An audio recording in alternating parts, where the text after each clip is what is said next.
Contexto, saludamos a Franco Machiavelli, es el responsable de análisis de Admiral España. Franco Machiavelli, muy buenas tardes, gracias por acompañarnos. Muy buenas tardes, Marta, ¿qué tal? Bueno, hoy además tenemos que mirar a algunos protagonistas empresariales, como es el caso de Nike o Tesla, que sigue despertando mucha desconfianza por parte de los inversores. Pero antes sí que quería preguntarte por una fotografía general de los mercados. Estamos ya a punto de echar el cierre a este 2022. Año bastante turbulento en clave, no solo de renta variable, también en clave de renta fija. ¿Cómo estás observando ahora mismo los ánimos, el sentimiento? ¿Tenemos rally navideño? ¿Qué es lo que podemos esperar? Efectivamente, yo creo que esa de hecho es la pregunta que más se está viendo esta semana en los mercados y la respuesta en el fondo es bastante simple. Recordemos que esta semana nos quedan un par de datos muy importantes por conocer, concretamente mañana jueves y luego de cara al viernes. Mañana recordemos que tenemos ese PIB trimestral en Estados Unidos, esas peticiones de desempleo también en Estados Unidos y de cara al viernes lo que más hay que tener en cuenta, sobre todo para acabar de determinar que efectivamente ese rally que a priori las esperanzas estaban borrando con ese tono restrictivo por parte de los bancos centrales, pero no obstante nos queda la última variable esta misma semana, viernes concretamente, con ese dato del PCE. Recordemos que es el dato que vigila en este caso la Fed. Por lo tanto, al final, el dato que salga este mismo viernes, junto con ese dato también adicional de gastos a lo que sería el consumo personal, es decir, en términos generales, la macro que queda esta semana es lo que puede llegar a determinar que ese rally finalmente se haga presente o no. Recordemos que es el día 23 técnicamente cuando comienza el rally y todos estos datos justamente vienen antes de ese día 23 que, si no me equivoco, este mismo año cae día este mismo viernes. Por lo tanto, al final, importantísimo vigilar esta serie de variables y lo que estamos viviendo, sobre todo en la actualidad, pues es ese entorno de transición, ese entorno de digerir todos esos datos y esas noticias tan restrictivas por parte de bancos centrales, pero nos queda la última pata, sobre todo para acabar de determinar que estamos ante un clima absolutamente bajista, como viene siendo desde principios de año, pero aquí la discusión es si se acentúa todavía más esos cortos o si por el contrario tenemos ese respiro debido al rally de Navidad. Lo va a determinar la macro, así que veremos. Bueno, como decimos, Franco, hoy tenemos algunas protagonistas empresariales. Nike es una de ellas. De hecho, veíamos cómo se estaba disparando con fuerza en los primeros compases de la sesión. Ahora mismo, si observamos su cotización, vemos que está subiendo cerca del 14% y además vemos como el mercado pues está aplaudiendo hoy mucho algunos de sus principales mensajes, como por ejemplo que está dejando atrás los problemas de inventario que habían pesado sobre su negocio a principios de año y también, por otro lado, el hecho de que vea que la demanda puede mantenerse sólida de cara a los próximos trimestres. ¿Cómo ves el pronóstico lanzado por Nike y cómo se están aupando sus títulos?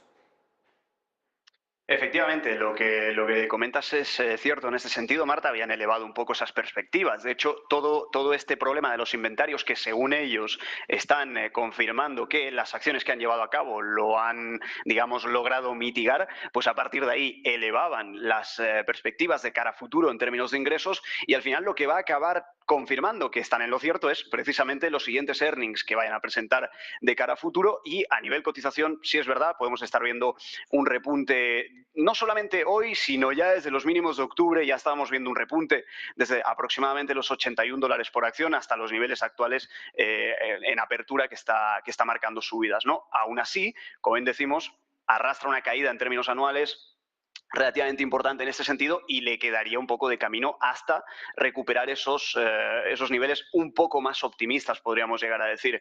¿Qué podemos destacar en este sentido? Y esto puramente es una estructura a nivel técnico. Sí que es verdad que Nike, sobre todo gráficos un poco ya de cara al swing trading, pues viene marcando máximos y mínimos decrecientes y con esta última hora que estamos teniendo, esta estructura empezaría poco a poco a romperse y a poder incluso acudir a un cambio estructural. Por lo tanto, lo que pueda llegar a ocurrir a partir de ahora con lo que sería el técnico, es fundamental para realmente determinar que efectivamente hay ese optimismo de cara a Nike. Veremos si los directivos en este caso no están del todo errados con ese mensaje que han trasladado de haber resuelto esos problemas en los inventarios, pero como decimos, para realmente valorar que esto se esté llevando a cabo de forma efectiva, primero, acción del precio y segundo, los próximos earnings. Así que lo va a determinar el tiempo. Y por otro lado, tenemos que mirar también a Tesla porque, claro, si hacemos el balance de este 2022, vemos cómo acumula una caída que supera el 60%, en medio de las dudas que siguen teniendo los inversores respecto al liderazgo, la capacidad de liderazgo de Elon Musk, porque además hemos visto cómo también se han potenciado las pérdidas en la empresa desde que Elon Musk compró Twitter. Ha habido muchas críticas sobre que Elon Musk ha perdido el foco en Tesla por centrarse más en la red social. Y bueno, por las últimas ventas de acciones de Tesla que ha ejecutado el magnate, no es que los inversores le tengan en muy buen criterio en estos momentos. ¿Cómo ves el desempeño de la compañía? Correcto. Lo primero que creo que es conveniente destacar en este punto es el ciclo en el que nos encontramos y es ver cómo el sector de Tesla realmente se mueve en este tipo de ciclos. Eso, para empezar, es fundamental. Pero si le suma, que además estamos hablando de que es fundamental porque precisamente no le conviene, ¿de acuerdo? O sea, son básicamente cíclicos, evidentemente, este tipo de sectores.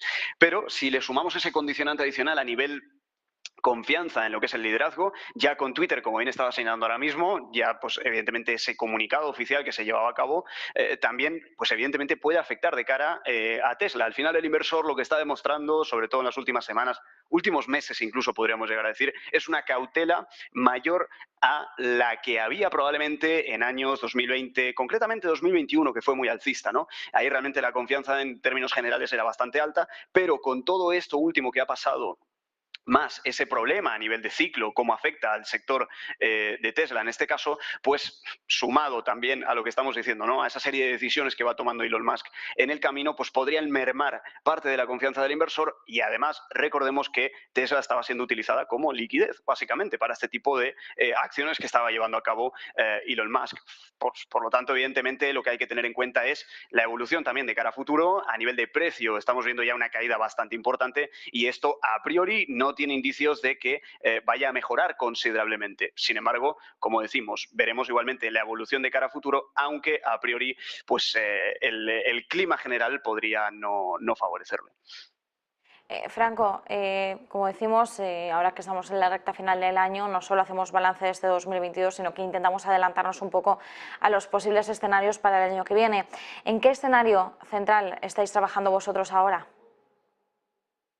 Pues al menos desde aquí, desde Admirals, lo que estamos viendo es que esos mensajes que había trasladado el Banco Central, tanto la Reserva Federal de Estados Unidos como el BCE, y que además a todo esto se sumaba también, importantísimo, el Banco Central de Japón, cómo daba ese mensaje en ese aumento en la negociación de lo que son las tires de 0,25 a 0,50 para atraer al inversor que se refugiaba tanto en los bonos americanos en este caso y se cubría, pues al final el mensaje que están trasladando es que evidentemente preocupa las medidas que están llevando a cabo. Por si esto fuera poco, recordemos que había habido un consenso general relativamente optimista en el momento en el que vimos cómo de 0,75 bajaban a 0,50 y ahí el mercado estaba empezando a descontar probablemente más optimismo del que le tocaba, porque para eso lanzaban ese duro mensaje al mercado. Perspectiva de cara desde nuestro lado, desde Admirals en este caso, pues evidentemente será determinante las acciones que lleven en cuanto o en términos de política monetaria a principios de este año, pero podríamos llegar a ver una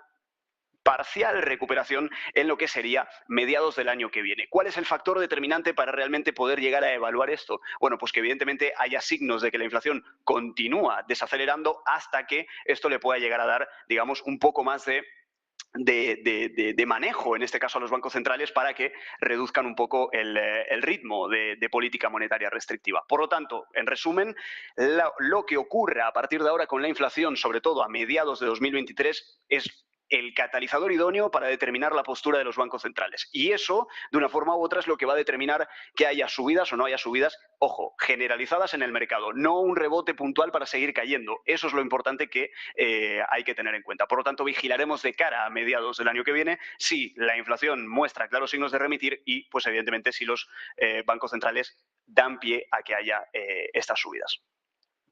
Pues nos quedamos con esas claves. Franco Machiavelli, desde Admirals España, muchísimas gracias por habernos acompañado. A vosotros, Marta, como siempre.